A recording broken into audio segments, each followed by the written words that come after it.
Але! О, е контвирани! Е контвира! Днеска нещо закъсня.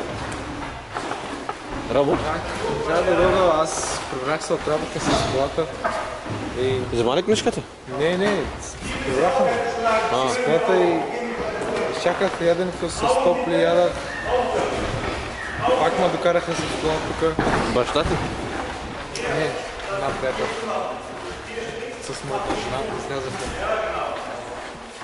Че ме докараха тук. Да. Защо ни правиш книжка? Ще правя сега. Искам да ме уволнят от моята работа, че да я плати държавата. Аз не искам да плащам. Ако стане, нали? Ако не иска да му уволнят, плащай си го, бе, брат, какво? Не, може държавата ще... Да, Искам обаче да опитам, може пък да я платят, нали? държавата знаеш как ще плати? Значи ако си намериш работа, да изискват книжка и работата трябва да каже, че...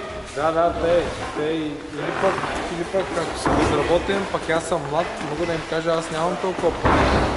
Те могат.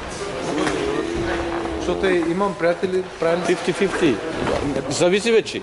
Абе, нали може да опиташ, това е. И що, без работа после ще станеш? Какво ще стане?